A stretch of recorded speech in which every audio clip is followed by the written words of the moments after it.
Hi guys! We're home na from church.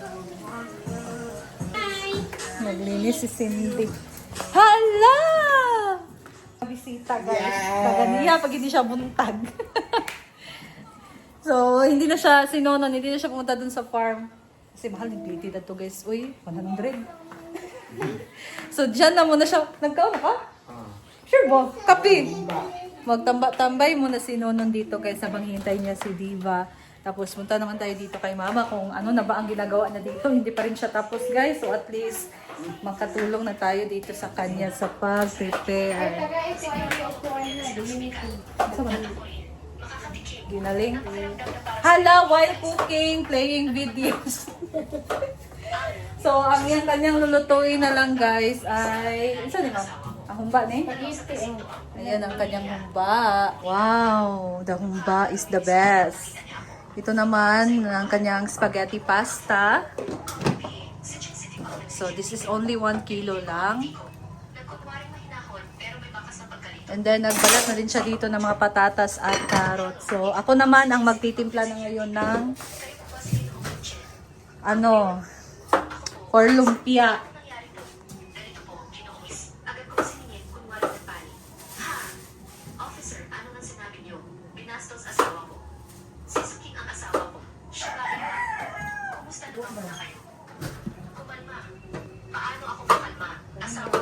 Wow! Ito na ang kanyang spaghetti pababa. Ang sarap-sarap guys. So, ano to? Iba yung kulay ng sauce. Oo. Kasi ibang brand naman yan ng guys, ng spaghetti. So, magre-reflect talaga. Diba? Sabi.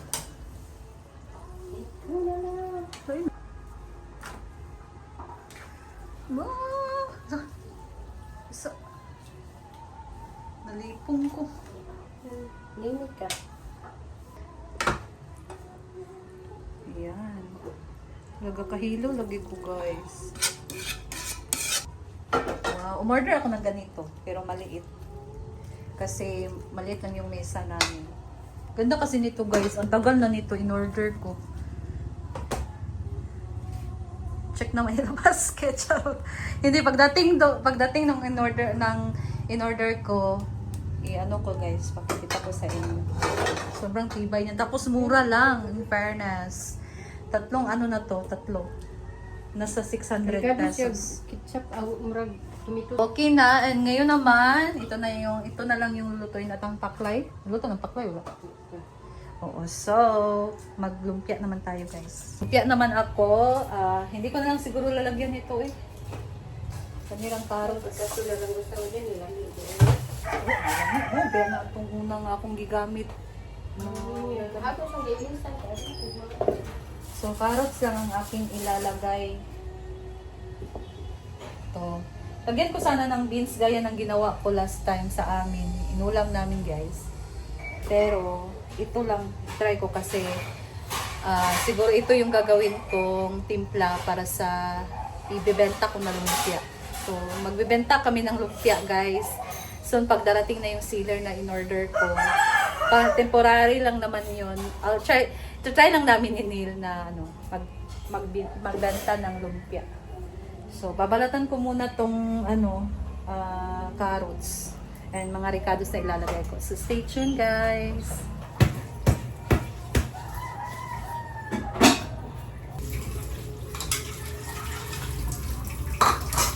So, ayan guys, naiwan ko na ang mga ilalagay ko. So, ito may carrots, bawang at sibuyas.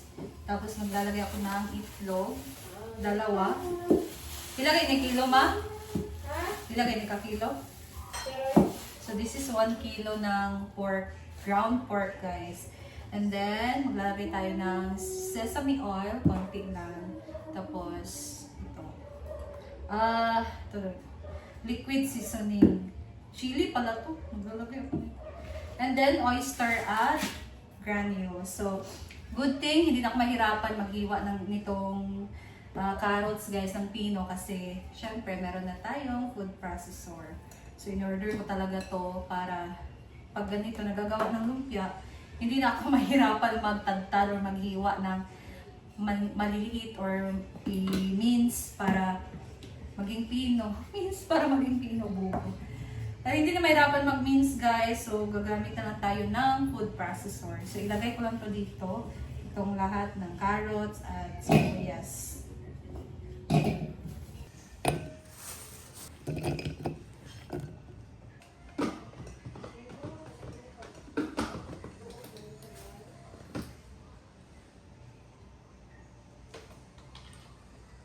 So, dalawa yung switch niya, guys. May sakto lang yung pino.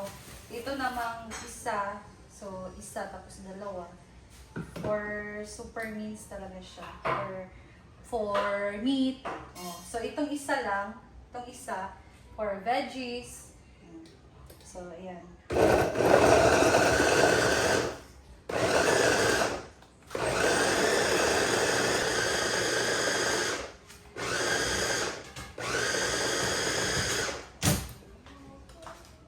Diba? Ang bilis lang. Diba talaga pag meron kang food processor? Okay na to. Careful sa paghugas nito kasi sobrang pulis. Hindi ko na ilalagay dito yung meat rich na siya sa mixing bowl. Ilalagay ko na lang dito sa bowl. Yan. Na guys, ang ating pork. Ground pork. And then, ilagay na natin tong ating carrots at bawang sibuyas. Ayan. So, mix lang natin siya. Timplahan natin ng oyster. Lagyan natin ng itlog.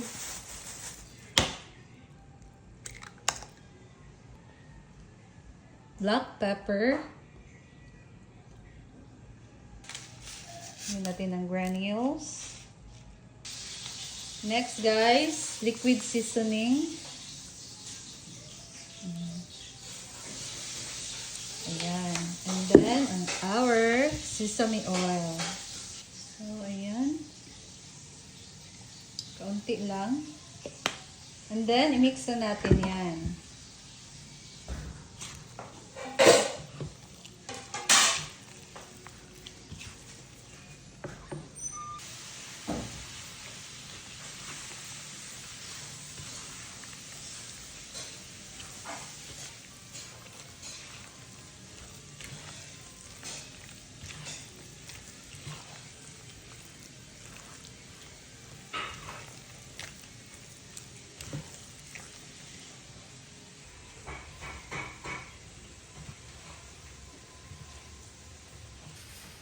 Yan guys, imekos-mekos lang.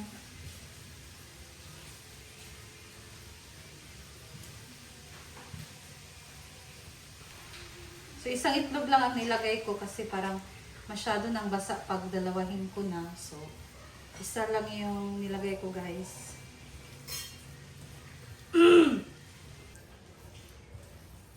So, okay na to.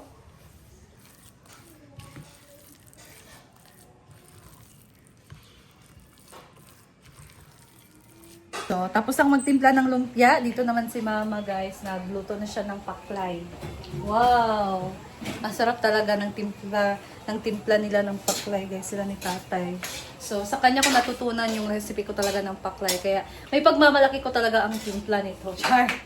Kasi ang sarap talaga ng paklay guys. Kahit sino kakain dito sa amin pag natikman tong masarap. hala, pag natikman tong paklay niya or kay tatay na timpla, makakapagsabi talaga sila na sarap ng paklay. Ito ang kasarap. Hala. So, meron siyang ilalagay na pineapple juice. Lalagyan ba din? Sprite man tayo muna. Wala man. Wala pa na kung butangin. Pero butangan mo, Sprite. Dili na. Dili na lang tayo na alamay ko. Pero I learned that Sprite yung nilalagay niya. Pero ngayon, iba na. Kasi na-reveal daw guys. Dili man pwede man Sprite basta na pero wala pineapple. So, anything you can use Sprite or pineapple juice. Para mawala yung lasa. Oo. Oo, masarap yan ilagay sa kaldereta. Wag lang na masyadong damihan kasi matamis, di ba? Ano yung isa? Ano? Ah, nagsaing na din si mother dyan ng kanin, guys. At doon sa rice cooker din. Sabay mo na isa gula. Wowers. Ito ang ulan dito. So, at sal, at sili.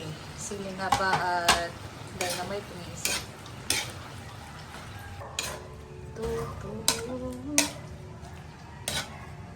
Ano na, cornstarch?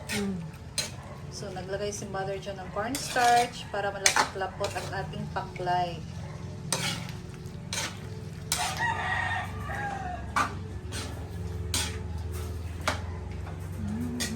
Next, ito naman ang kalderetang pork ribs. Ayan, cooked by mother.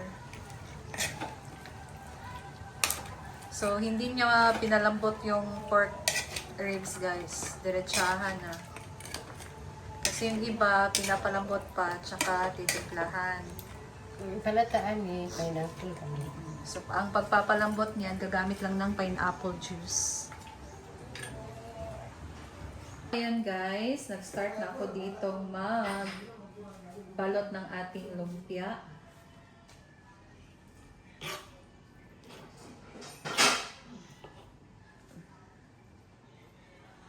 Yung iba, kaunti lang yung laman.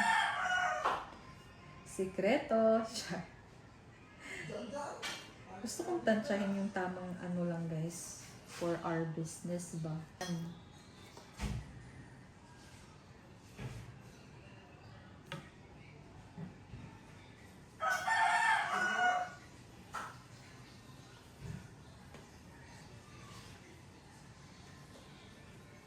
Ayan guys, ang bango-bango na.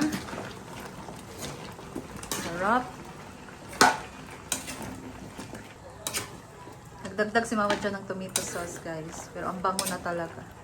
Nangangamoy yung ano, yung margarine na nilagay. Tawag ko dyan. Margarine or margarine? Ano ba ang tama? Star margarine. Ang bango. So, I'm done guys. Tapos na ako sa aking lumpia. May natira pa dito ang ating karne pero wala na akong wrapper. So, ayan. Nonon is here! Yes!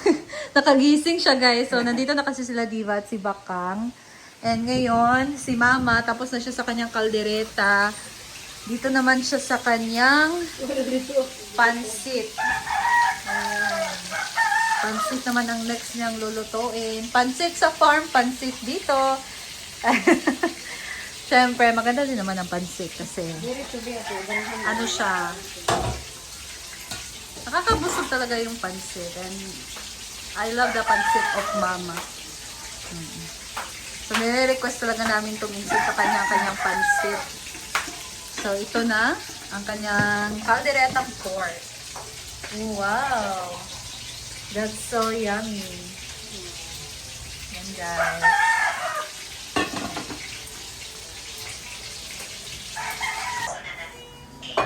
Oh, wow. Ayan na ang gulay.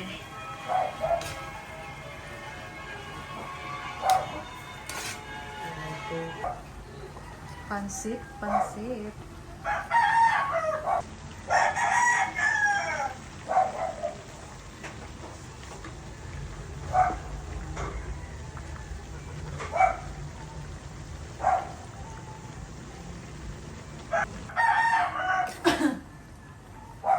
Ayan na, nilagay na niya ang fish pansit.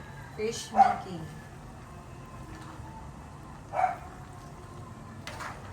Kalami.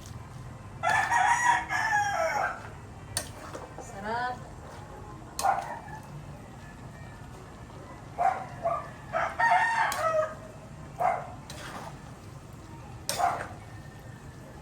So, ayan guys, ito na ata yung, lumpia na lang din ang lulutuin.